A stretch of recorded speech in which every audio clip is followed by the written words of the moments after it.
Husband ওয়াইফের ভালোবাসার গল্প, প্রেমের গল্প, রোম্যান্টিক গল্প, সুন্দর সুন্দর গল্প তো আমরা প্রচুর শুনেছি, প্রচুর শুনে থাকি। কিন্তু আজকে আমি যে গল্পটা বলবো সেটা কিন্তু একটি বিশেষ গল্প।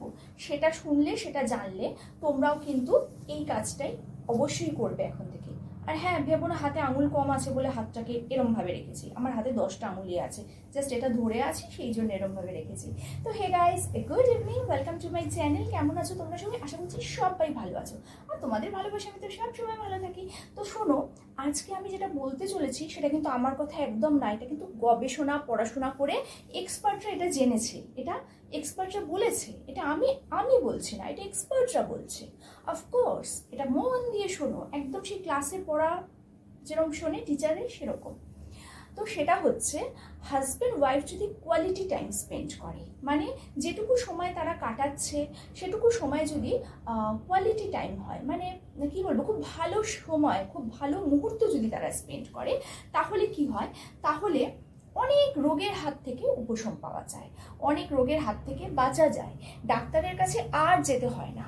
কিন্তু সেক্ষেত্রে যেটা করতে হবে, আমাদের মেয়েদের মনটাকে একটু বড় করতে হবে, একটু উদার করতে হবে, মানে একটু কি বলবো, সংকীর্ণ মন, কুপমণ্ডূক থেকে আমাদের বেরিয়ে আসতে হবে।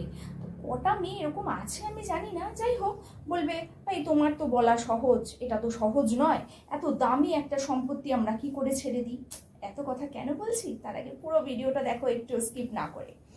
সেটা হলো, বলছে যে হাজব্যান্ড ওয়াইফ যদি কোয়ালিটি টাইম স্পেন্ড করে তাহলে কি কি হয়, কি কি উপকার হয় শারীরিক দিক থেকে। একটা হচ্ছে স্ট্রেস লেভেল অনেক কমে যায়, ইয়েস, অনেকটাই কমে যায়, ডিপ্রেশন চলে যায়, টেনশন কমে যায়, ইভেন হার্ট অ্যাটাক থেকেও অনেকটাই রক্ষা পাওয়া যায় যদি তারা কোয়ালিটি টাইম স্পেন্ড করে।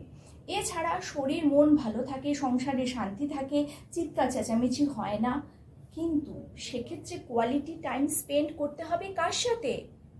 নিজের ওয়াইফের সাথে নয়, পাশের বাড়ির ওয়াইফের সাথে। পরকীয়া করতে হবে, হ্যাঁ। আর জানি জানি ওখানে বসে অনেকে আমাকে গালি দিচ্ছ, ওই যে বললাম, আরে বাবা, হাজব্যান্ডকে একটু ছাড়তে হবে, একটু লিবারেল হতে হবে। আমার হাজব্যান্ড যদি ভালো জিনিস দেখে তাকে তারিফ করতে হবে, ভাই তোমার চয়েস আছে, তোমার পছন্দ আছে, আমি তোমার সাথে আছি, এগিয়ে যাও। বলে না, প্রত্যেক পুরুষের সাফল্যের পেছনে নারীর অবদান থাকে, তো অবদানটা কোথায়, এরকম করতে হবে। আমি অনেক মহিলাকে জানি যে মাথার উপর স্বামীকে রেখে তারা কিন্তু দিব্য পরকীয়া করছেন। যেহেতু মাথার উপর স্বামী নামক পদবাচ্যটি আছে, তাই পরকীয়া করতে তাদের সামাজিকভাবে কোনো কিছু আটকায় না। তাহলে ভাই পুরুষদের কেন আটকাবে? পুরুষরা যদি একটুখানি এরকম কোয়ালিটি টাইম স্পেন্ড করে সুস্থ থাকে মানসিক শারীরিক সব দিক থেকে, তাহলে তো আখেরে আপনারই লাভ। দিনের শেষে ঘরের জিনিসটি তো আপনার ঘরেই ফিরে আসবে। তো এইটুকু একটু করতে দিন না। আচ্ছা বলুন তো, যেসব মহিলারা এটা শুনছেন তারা আমাকে বলুন তো, স্বামী অসুস্থ হলে আপনারা কি দেখেন যে ডক্টরের কাছে যাচ্ছিস তিনি নারী না পুরুষ? দেখেন না তো।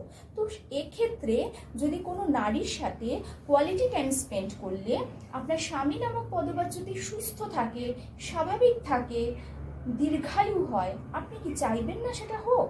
নাকি চাইবেন স্বামীকে মেরে ফেলে পুরো প্রপার্টিটা নিজে হস্তক্ষেপ করে নিজেকে মহারানী ভাবার? কোনটা? তো আজকে যারা আমার সাথে একমত তারা প্লিজ কমেন্ট সেকশনে বলো তো, আমি কি কোনো ভুল বললাম? তোমরাই বলো, আমি ভুল বললাম নাকি এটা ঠিক? এটা করলে কেমন হয়? ভালো হয় তো? মেয়েরা যদি পরকীয়া করতে পারে, পুরুষেরা নয় কেন? আর সেক্ষেত্রে তাদের স্ত্রীরাই বা সাথ দেবে না কেন? কালকে আসবে একটা নতুন ভিডিও নিয়ে, ততক্ষণের জন্য